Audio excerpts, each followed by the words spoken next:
ఈ ప్రపంచమంతా సత్వగుణము, రజోగుణము, తమోగుణం అనే 3 గుణాలతో నడుస్తున్నది.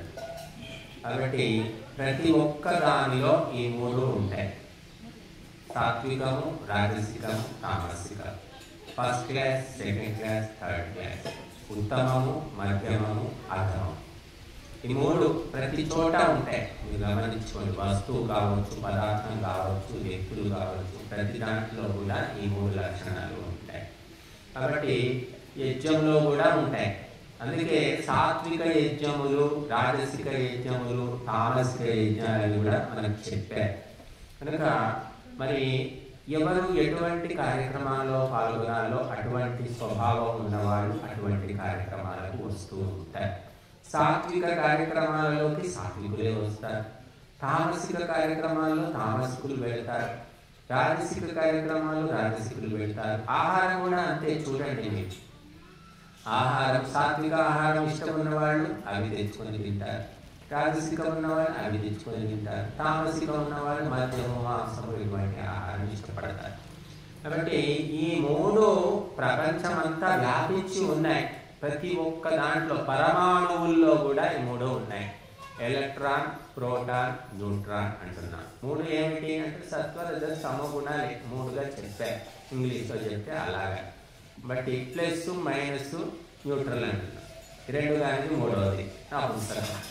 అలాగా కనుక మనం అందుకోసమే సాత్వికమైన కర్మల వల్ల ఆత్మశాంతి, లోకశాంతి కలుగుతుంది.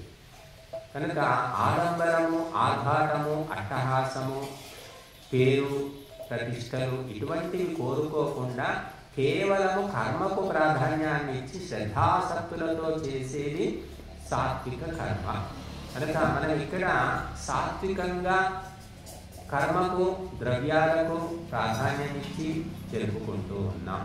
కనుక లోకంలో ఈనాడు మనం చూస్తున్నాం ప్రతి చిన్న దాంట్లో, ముఖ్యంగా ఆధ్యాత్మికం పేరు మీద ఆడంబరం ఎక్కువైపోయింది. ఆధ్యాత్మికంలో ఉన్న ఆడంబరము, అట్టహాసము, ఆర్భాటము, ఊరేగింపులు ఇవన్నీ ఎక్కడ కూడా మనకు కనిపించట్లే. ఒక పెళ్లి ఊరేగింపు అలా ఉండదు, ఒక ఎమ్మెల్యే ఊరేగింపు కూడా అలా ఉండదు.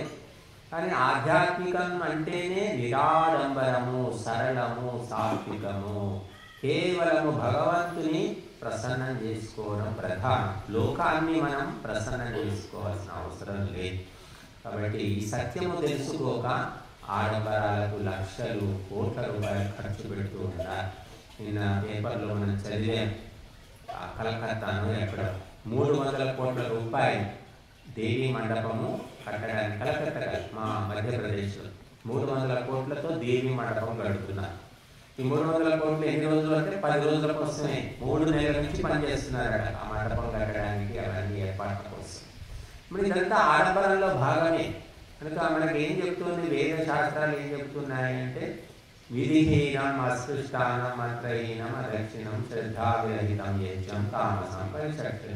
కాబట్టి విధి ప్రకారం చేయాలి, అన్నదానం ఉండాలి, మంత్రాలు సక్రమంగా చదువుకోవాలి, శ్రద్ధ అనేది తప్పకుండా ఉండాలి. ఇవన్నీ ఉంటేనే అది సాత్వికమైన యజ్ఞం అవుతుంది. ఇవన్నీ లేకుంటే తామసిక యజ్ఞం అయిపోతుంది. కాబట్టి మనమందరం కూడా ఇక్కడ ఏదో కోరికలతో ఇక్కడ ఎవరికి రాలేదు. అందరికీ ఒకటే కోరిక, మనశ్శాంతి, తర్వాత విశ్వశాంతి. ప్రపంచం అంతా బాగుండాలి, మనము బాగుండాలి, ఉన్నంతలో ఉన్నది చాలు, కొత్త కోరికలకి ఏమో అవసరం లేదు. ఏదో భగవంతుడు ఆరోగ్యం ఇచ్చాడు, ఉన్నంతలో కొన్ని సంపదలు ఇచ్చాడు, సరిపోతాయి ఈ జన్మకు అనుకుంటున్నాం. కాబట్టి ఉన్నవి సరిపోవు, ఇంకా ఏదో కావాలి, ఏదో ఉంది అని చెప్పేసి ఎంతో మంది తిరుగుతూ ఉన్నారు, ఎక్కడెక్కడో తిరుగుతూ ఉన్నారు. కనుక మరి మనం ఈరోజు ఈ పూట మరి వర్షం కూడా మనకు చక్కగా తేదీ ఇచ్చింది, ఎండ వచ్చింది. ఈ కార్యక్రమాన్ని సంపన్నం చేసుకున్నాం. ఇప్పుడు ఆశీర్వాదము, తర్వాత అందరికీ ప్రసాదము, తర్వాత మధ్యాహ్నం 12ంటికి అందరికీ భోజనం ఉంటుంది. దయచేసి ఇప్పుడు ఆశీర్వాదంతో ఈ కార్యక్రమాన్ని ముగిస్తాము. తర్వాత కొంతసేపు ప్రవచనం ఉంటుంది.